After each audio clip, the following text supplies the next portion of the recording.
Sri Lanka's most powerful news brand.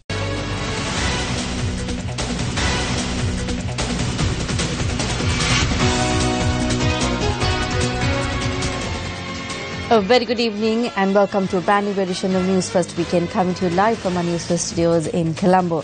I'm Arundhati Mudannaika. Let's take a look at the stories making headlines this evening. President to implement broad program to resolve issues of estate workers after the elections. Will elections be postponed if the Premier convenes Parliament? Medical officers and water supply trade unions prepare for strike action. Elections Commission requests trade unions to refrain from any actions that would hinder the election process. Names of several candidates who violated election laws revealed.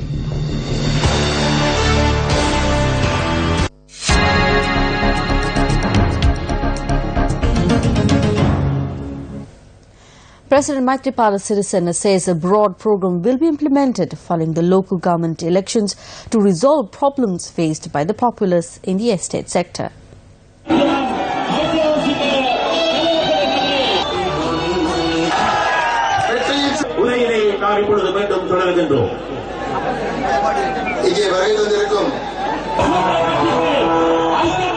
A UPFA campaign rally was held in Thalawakale today. A large gathering, including representatives of the Ceylon Workers' Congress, led by party leader Arumugam Thondaman and MPs and ministers from the UPFA, attended this rally. You are facing a severe housing crisis. There are many issues with public health. In some areas, there are no toilets. When we talk about the plantation sector, we see that especially in the tea estates, the plantation owners have not carried out replanting for several years. There are many weaknesses in the governing of these estates. I will implement a new broad-based program to resolve the problems faced by you. Together with your MPs and ministers and you the people, I will introduce a new program for this sector after the 10th of February. Speaking amid the cheers of the crowd, the President noted that he has an understanding of problems faced by the public. I know that as people living in the estates, you face many problems. When it comes to resolving issues here, there are several instances where the problems have become worse due to numerous reasons. Before you prescribe medicine for a sick person, you must diagnose what the sickness is. The problem here is that for the last 40, 50 or 60 years, solutions have been given for some of the problems that have arisen, and eventually, today solutions are being provided. I must say to you that a major program will be launched in the very near future to eradicate intoxicants from the estate sector and to apprehend those who are smuggling such substances here. Just as this area has a tea economy, we must not forget that there is a vegetable farming economy too. I wish to say to you that it was I who provided a 50% concession for seed potatoes. The News First exclusive interview with the President, which was telecast on our sister channel Sirasa TV this evening, will be telecast once again with English subtitles on Tuesday at 10 p.m. on TV1. Time for a short commercial break. Stay with News First. We will be right back. Good evening and welcome to the News First newsroom. I'm Ramesh Irugal Bandara. Now, it is no secret that Sri Lanka is desperately searching for foreign direct investments. The government has made it very clear that FDIs are a very important part of their agenda. Taking that in mind, we'll turn our attention to views expressed by this gentleman over here, Minister Malik Samaravikrama, Minister of Development Strategies and International Trade. Now, according to the Ceylon today, this article was published in Ceylon today. It says, "Come reap the benefits of Sri Lanka's virginity." He, of course, is referring to the economy of Sri Lanka. He is saying that we are open for business, and he is inviting Indonesian businessmen to come in to reap the benefits of Sri Lanka's virginity. Now, we agree with Minister Malik Samaravikrama that our economy is something to the extent which he describes. But what we don't want is, we don't want corrupt politicians raping this virginity. We don't want businessmen coming under the guise of investors to come in and launder their black money. That is not what we want. Now, this debate all takes place because of one thing, and that is Act number 12 of 2017, that is the new Foreign Exchange Act that was brought in under this government. Since its inception, News First has been agitating, has been highlighting the concerns that we have with regard to this bill, we have also been highlighting the concerns of various civil society organizations with regard to this Act number 12 of 2017. Let's take a look at what we have broadcast earlier, and then let's get back to this debate. There's an amnesty that has been afforded to a resident Sri Lankan citizen who remits any foreign currency to Sri Lanka and who has not declared this remittance, declared the foreign exchange to the Commissioner General of Inland Revenue or the Head of Department for Foreign Exchange before 20th November 2017 and has no pending case or court order. It's a pending case or court order, not investigations, under the Prevention of Money Laundering Act, Terrorism Financing Act, or the Bribery Act. There is no restriction on repatriating the money back. So you bring the money in under the amnesty, you pay the 1% tax, you're pardoned, and then after that you can remit the money back out of Sri Lanka as well. When considering if money laundering could occur through this act, we need to consider if money earned illegally in another country could be used to acquire property in this country. Such an individual could make an investment in a company or acquire other properties. We don't know how money is being earned abroad. Such persons could use the two new types of dealers to invest in something and in the process turn black money into white money. If that happens, our country will become a haven for such activities. There are very limited actions in this act to stop something of this nature. There are plenty of foreign exchange reserves out in the world that have been earned through illegal means. There's plenty of black money in terrorist groups and extremist groups waiting to be laundered. Through the provisions of this act, these groups could potentially use this money to invest in properties in this country, turn it into white, and then take the money out of the country once again. How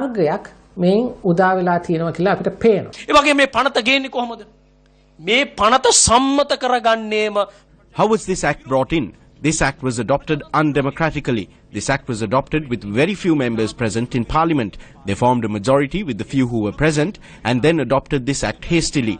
We call on the government to reconsider this.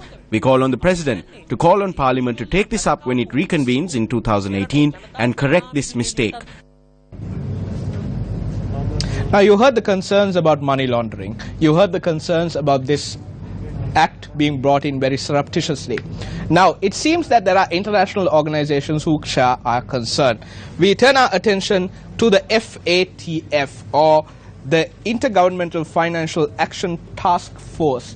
Now, according to this, Sri Lanka, which is located right here, is listed as a high-risk or monitored jurisdictions country. Sri Lanka is not a high-risk country, but it is one of the monitored jurisdictions under the FATF. Let's take a look at what are the other countries in this list. We have North Korea, we have Ethiopia, we have Iran, Iraq, Sri Lanka, as you can see here, Syria, Trinidad and Tobago, Tunisia, and countries like Yemen. So Sri Lanka has fallen to this level and caused concerns for money laundering. We spoke to Mr. Chandra Jayaratne to get his opinion on this. The international financial monitoring authorities have set out 40 recommendations, which are known as Financial Action Task Force recommendations, for all signatory countries to abide by. And their performance is evaluated periodically, and Sri Lanka became a review up to the 6 years ending 2014. And as a result of this review, Sri Lanka has been classified as a grey area country which is monitored, and we fall amongst the 11 countries which are either high risk or are being monitored for justification of their response systems. When you are on watch like this, the countries under watch must perform and take steps to reduce the amount of risks that are there in the financial systems, which can lead to money laundering and terrorism financing.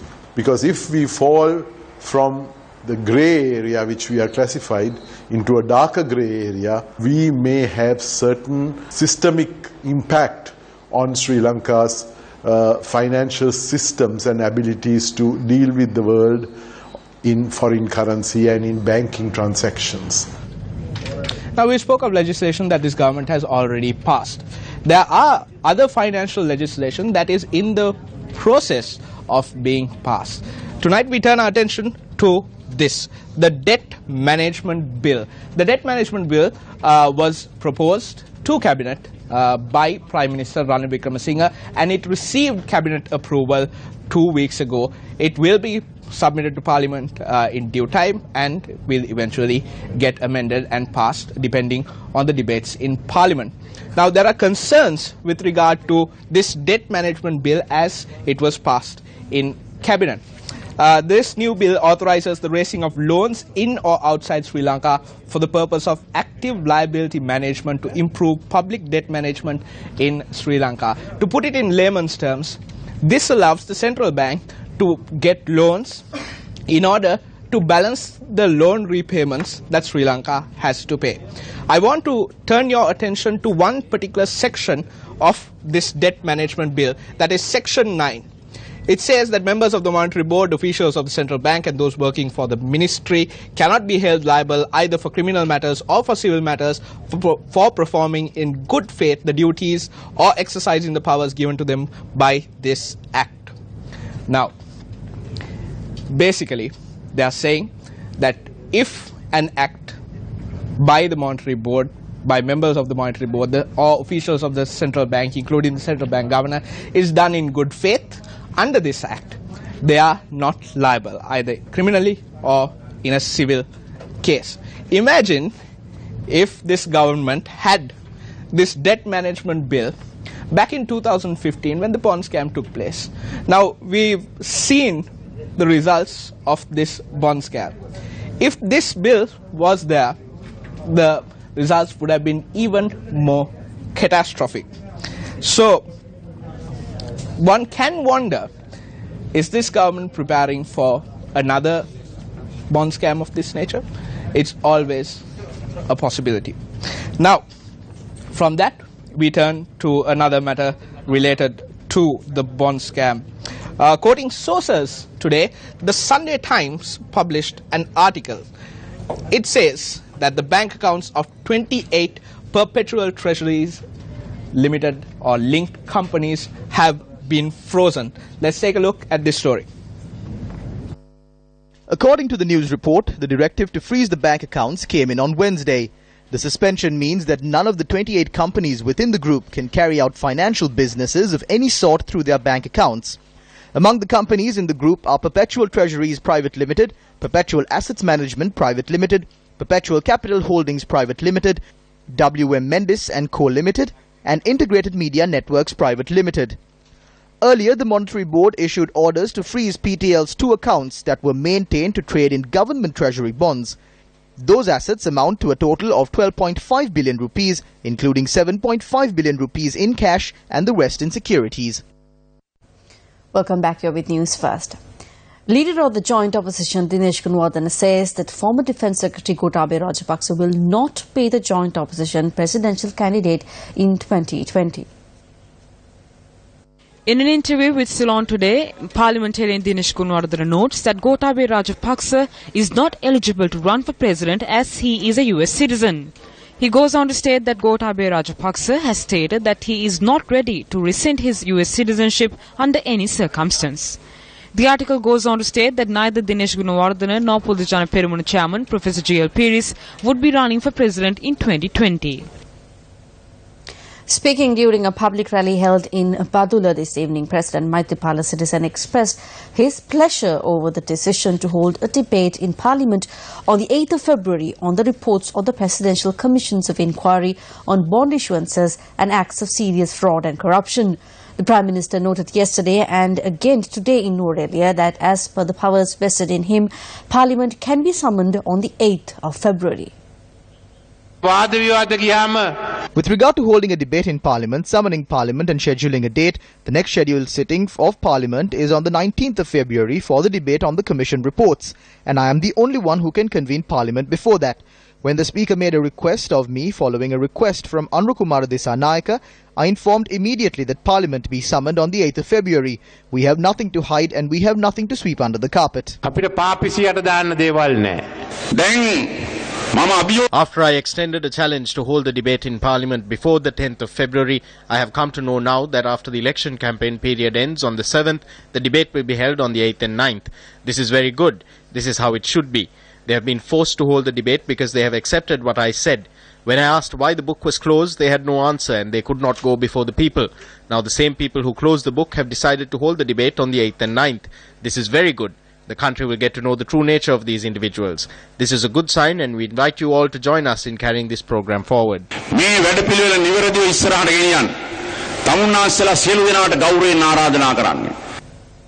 Speaking to News First, a member of the Elections Commission of Sri Lanka confirmed that a discussion was held on the possibility of having to postpone local government polls if the Prime Minister decides to convene Parliament on the 8th of February. A media briefing was held under the auspices of the Chairman of the Elections Commission, Mahinda Deshapriya, this evening to explain the situation.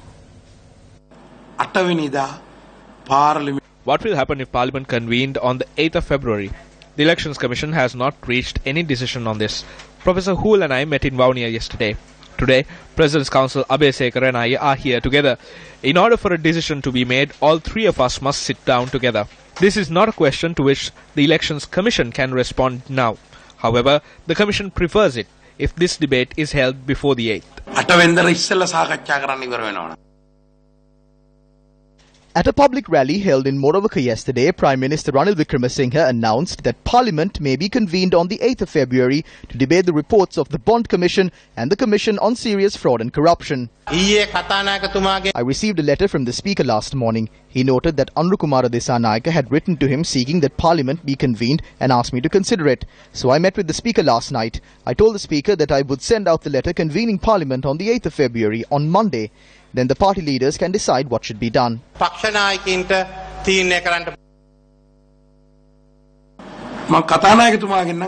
called the Speaker and I asked him, "Sir, there is such a news going around. What will happen?" The Speaker said he does not know. However, it is the Prime Minister's opinion that the 8th is when the Parliament can be summoned.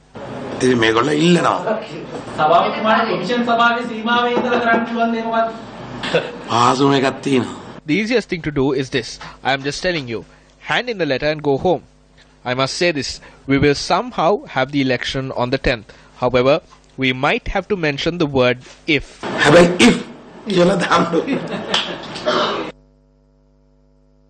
When News First made inquiries, Speaker Karu Jayasuriya noted that Parliament is scheduled to reconvene on the 19th of February. He added that if Parliament is to be summoned prior to this, the Prime Minister will have to inform him in writing.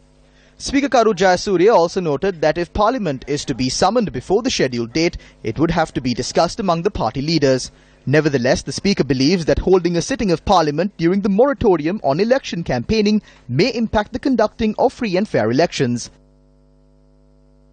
Meanwhile, the leaders of all political parties represented in Parliament have been summoned to the Presidential Secretariat tomorrow. Secretary to the President, Austin Fernando, noted that the President would chair a meeting of party leaders at 9 a.m. He added that steps had been taken to inform all party leaders in writing.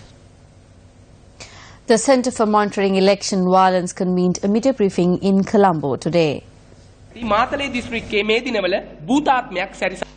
There is a peculiar spirit roaming around the Matale district these days. Voters have been taken on about 15 pilgrimages. In addition, flower pots and coconut palm saplings are being distributed among people, but no one knows who it is. However, this spirit is none other than the Deputy Minister of Plantation Industries and MP for the Matale district, Honorable Lakshman Vasanta Pereira. This is an application form issued by the Ministry of Power and Renewable Energy. It is a biodata form. The message that is given to those who receive this form is that they will get a job at the Ministry of Power and Renewable Energy on the instructions of the Minister. Individuals connected to him are issuing such forms or are distributing it house to house, promising jobs in the ministry. This is happening in Minister Ranjit Siambalapitia's district. Former Deputy Minister and current MP Nimal Lanza, who was an organizer in Negombo, has been continuously violating election laws. Anyone who goes to Negombo can see that the election is being run by none other than MP Nimal Lanza. Their house-to-house campaigning is being carried out in an illegal manner. An incident was reported at the Periyamulla junction yesterday involving more than 10 of them. Candidate Kalun Tushara from Biyagama had built such a road. It has been difficult for officials to conduct the elections for the Soralathota Pradeshya Sabha in the Badula district. The wife of Provincial Councillor MP Leela Sena is contesting the election. It appears there is nothing he will not do to ensure his wife's victory. Nevertheless, in all these districts, the Assistant Elections Commissioners are engaging in a dauntless effort to prevent this. In truth, such incidents continue to transpire in very cunning ways.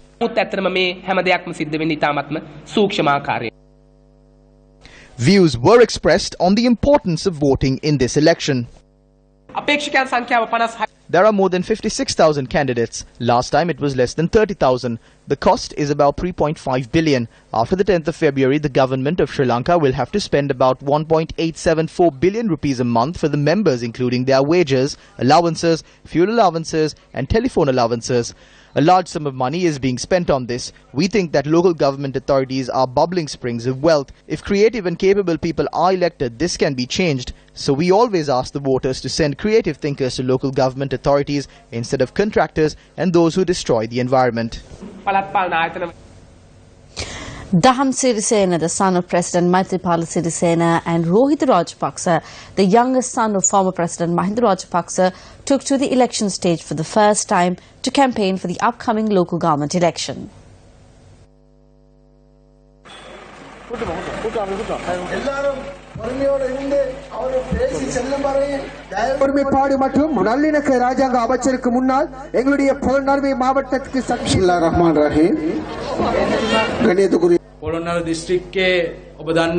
You are aware that we have commenced a 5-year development program in the Polonnaruwa district that is running from 2015 to 2020.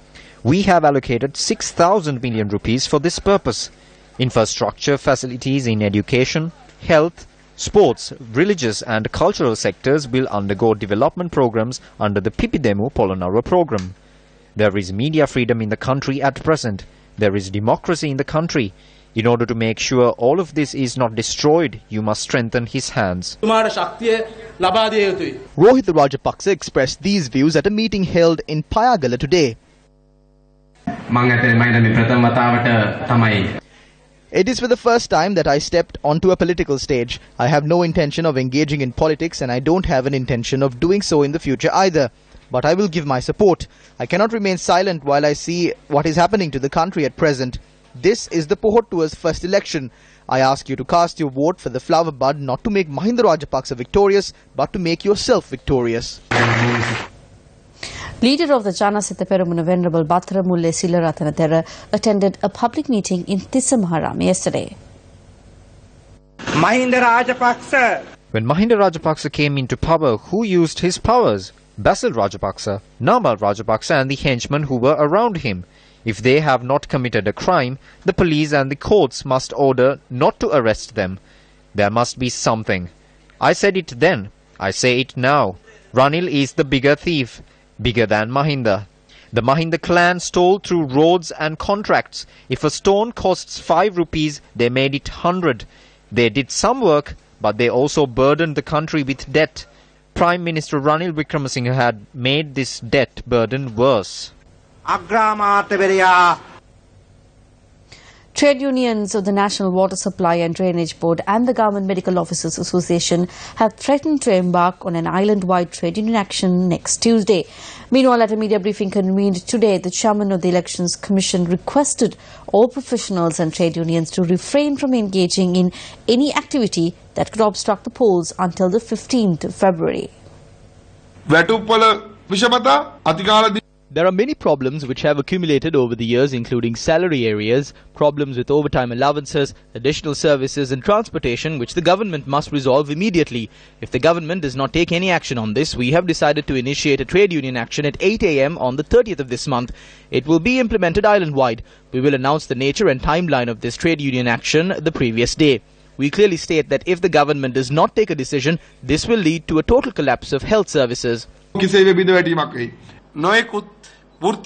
Several trade unions and activists are using the election to fulfill their demands. This is still going on. Certain unions have fixed the date for the 7th of February. We held discussions about this situation with party leaders, representatives and secretaries. We requested them to inform the trade unions attached to their parties. We request the citizens, trade unions and activists to refrain from disrupting the voting process at least until the 15th of February.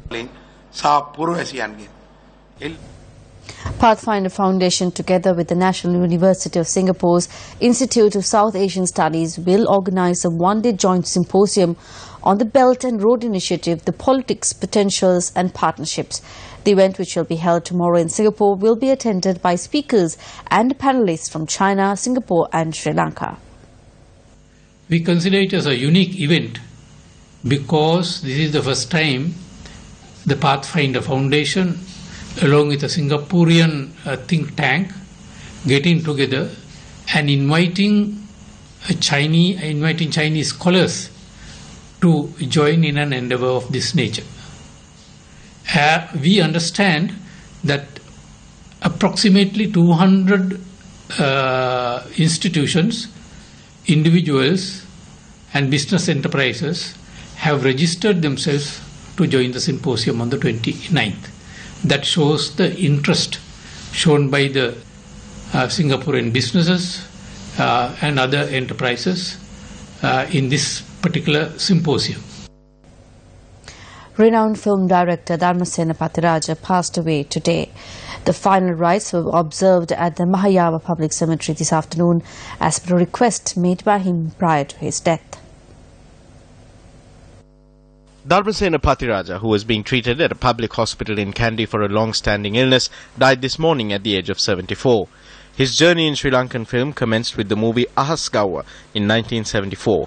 Despite directing a small number of films, his impact on the Sri Lankan film industry is considered by many to be second only to the iconic Dr. Lester James Pieris. Most of his works have been well received by a wide audience, while Ponmani, a movie based on his own experience as a university lecturer, received much praise. Dharmasena Pathiraja, who showcased his talents in many fields including drama, songwriting, poetry and novels, obtained his PhD in cinema from Monash University in Australia.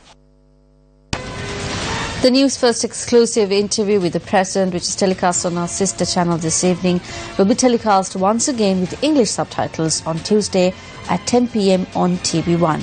And with that, we wrap up tonight's edition of Weekend Primetime News. Thank you very much for joining us. Good night.